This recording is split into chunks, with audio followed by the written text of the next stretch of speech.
Good morning guys! Ito yung view ng hotel namin. Ayan no, very snowy dito sa Sapporo. Yan. Ang ganda, may view. Ayan, number 1. Ready nyo yung mga damit nyo pag pupunta kayo dito during this holiday season, Christmas and New Year. Ayan o, ang dami namin dala. Actually, kulang pa to compared dun sa aming itinerary dahil maglalaban naman kami. So, kaya kinuntihan lang namin. Pack-late lang kami para may room pa para sa mga pasalubong, di ba? Cute.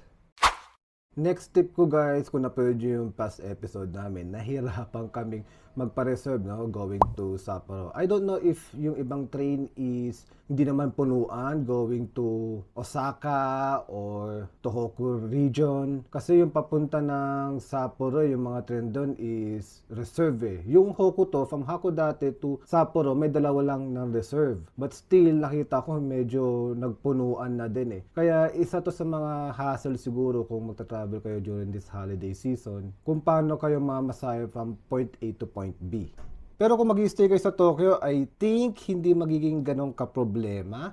Kasi usually, yung mga tao is outbound to Tokyo dahil yun lang ang time nila para magbakasyon this holiday season. Kung di nagkakamali dahil parang December 29 up to January 3 is considered holiday to them. Kaya mapapansin nyo rin, no, sa mamaya pag naglakad tayo, halos sarado rin yung mga kainan, yung mga establishment kasi nga holiday season sa Japan. Kaya expect nyo rin na mahirapan kayo maghanap ng pagkain. Kaya kagabi, nag-combini lang kami. Titinan namin mga kainan dito, mga 10 PM pa lang, yung iba sarado o hindi na nagbukas simula nung tanghali pa lang. Speaking of food, medyo nagutom kami doon. So magbabrunch kami dito sa Sapporo. Maghanap kami ng bukas. So ang alam ko, may mga bukas pa naman talaga eh. Like dito sa Nijo Market, nakita ko ang daming tao. So tara, maghanap tayo ng foodie dyan. Ayun, maraming bukas. So medyo mahaba yung pila. Pero may mga sarado na din. So, syempre, ito yung Nijo Market. So gagawa na lang separate video about dito. Yung totoong bukas na. Yung madami. Ayan no. So may mga sarado nga. But meron pa rin bukas. So makakain pala kami kahit paano. Hindi ko lang alam kung hanggang anong oras sila magbubukas. So baka by dinner time, sarado na sila. So maghanap lang kami ng pagkain mamaya. Doon ko gusto kumain, no? Kaso haba ng pila, gravity. So ayun, dahil holiday, madaming tao doon sa mga bukas na restaurant. At yun, isa sa mga experience nga namin, syempre local and foreign alike, magta-travel, no, sa outbound Tokyo. Kaya yun ang i-expect nyo if ever na gusto nyo mag-travel outside Tokyo during the holidays. Kala ko may nangarap na kaming kakainan, no? Pagtingin ko, walang tao, mukhang open, no? Pagtingin ko dun, boom, daming tao, sayang. So, mag-explore pa kami sa medyo gitna ng Sapporo para kumain. Because ang daming tao, no? Sa Nijo Market, konti lang bukas. Sana makakain ng soup curry. Pag hindi man ngayon, edi next time. Kaso mukhang sarado eh, closed nga. Yun, no? Closed sila, oh. Sabi, nakabasa ako ng ng Nihongo. December 31 to January 1, closed daw sila. Resume sila ng January 2. So guys, kakain muna kami. Dito kami sa Nakao, isa sa mga fast food dito sa Japan na masarap daw, sabi ni Shun-chan, Japanese vlogger na pinafollow namin recent. Kaya itadakimasu! If ever pupunta kayo dito sa holiday, make sure malakas ang immune system nyo. Sobrang lamig. So, kamusta po kayo? Malamig ba? Malamig, may sipon ng konti. Buti na lang may dala akong gamot. Tsaka yung tenga ko naninigas sa lamig. Parang matatanggal. Hello!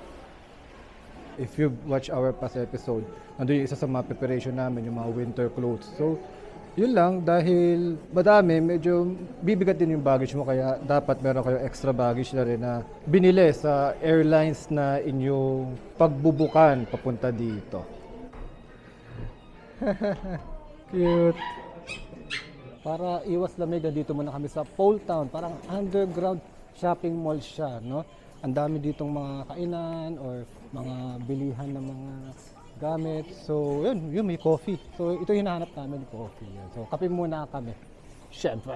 Okay guys, buti na lang marunong kahit paano mag-Nihongo si Jamie. Kung hindi, baka puro turo-turo lang ako. Kasi sa totoo lang, pag magta-travel kayo outside Tokyo, usually, for example, sa mga hindi ganun kasikat na mga town or city, hindi ganun marunong mag-English yung mga tao doon. So expect mo na ang sagot sa'yo, Japanese din. Ngayon kung hindi ka marunong, talagang mangangapa ka po anong sasabihin nila. So isa sa mga tip, ituro mo na lang, no?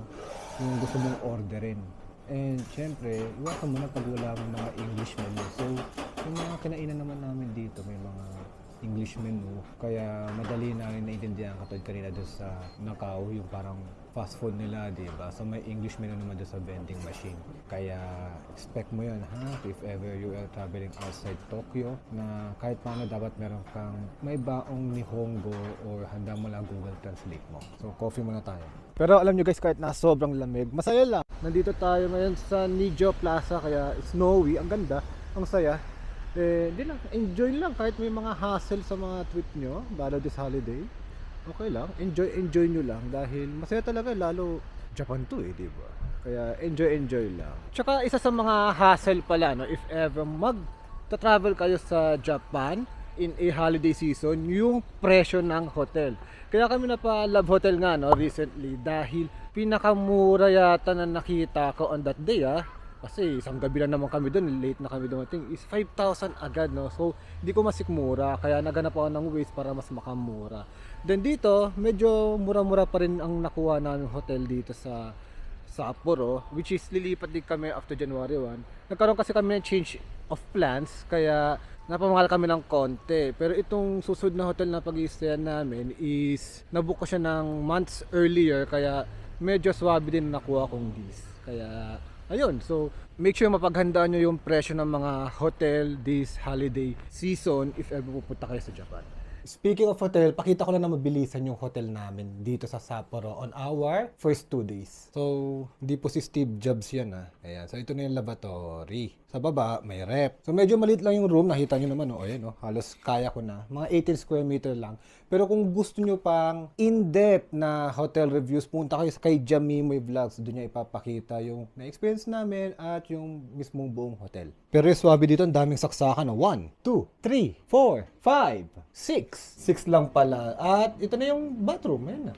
Diyan ka maliligo. Diyan ka magbabawas. Ganyan lang kalit ito. Pero swabe kasi lahat ng kailangan mo nandito na.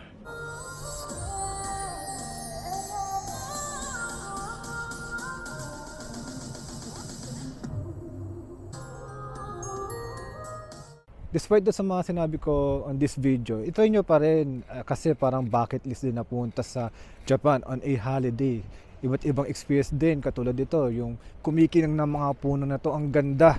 Okay, I think pag holiday lang natin to makikita dito sa Japan. And especially New Year, syempre marami pa tayong mga surprises na makikita dito.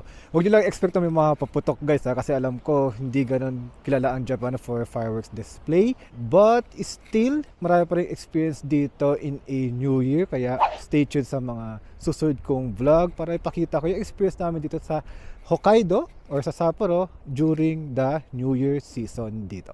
Huwag nyo rin kalimutan mag-subscribe sa channel niya dahil marami doon mga behind the scenes or other stuffs na wala dito na nire-release namin doon at saka mga in-depth whatsoever. Thank you! Happy New Year!